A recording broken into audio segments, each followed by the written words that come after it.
In 2012, that's when Chief Keef, took Chicago, and the drill scene to a new plateau, and the world adopted it. People, got into their storylines. People started making beats, drill beats. People started rapping like them. You know what I'm saying? You guys know the history.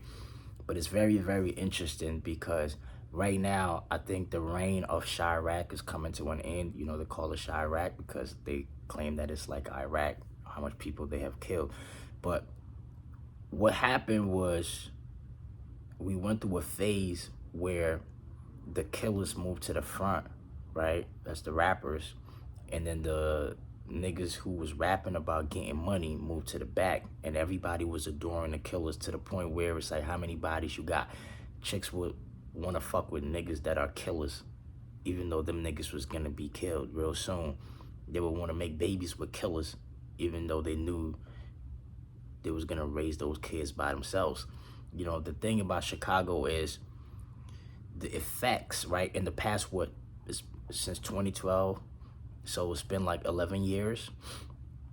The effects, right? In the short span of 11 years, a lot of people were murdered, right? In Chicago, right? And a lot of these people were talented. The effects of that has not even hit yet, right? That 11-year span, all the damage that was done, it's gonna affect Chicago for a lifetime. Because think about it, a lot of those kids gonna grow up without fathers.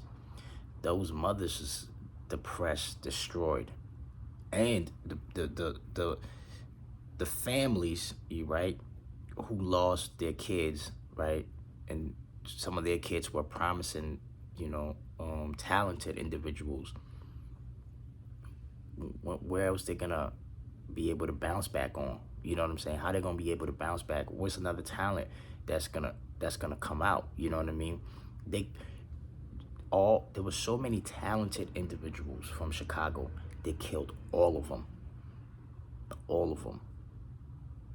So many people who could have used their talent to save their families,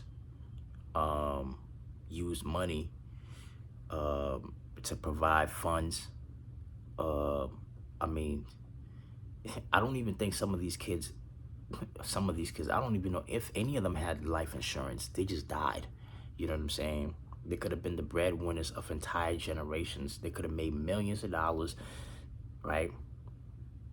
But they all died. Like, who made it? Lil Durk, Chief Keef.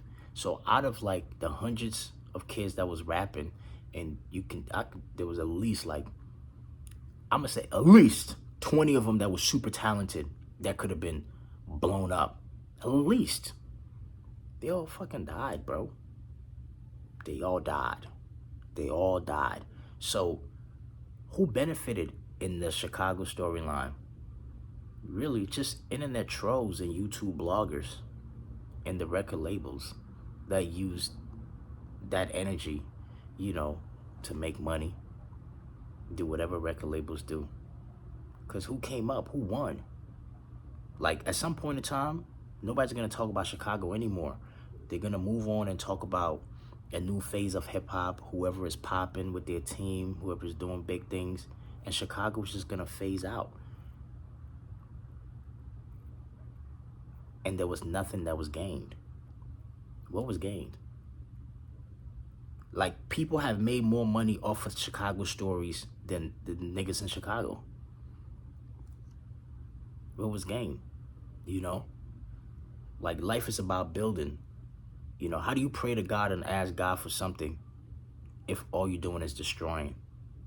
Who's God gonna bless you for? To just keep destroying? It don't make sense. These guys built nothing. They just destroyed themselves.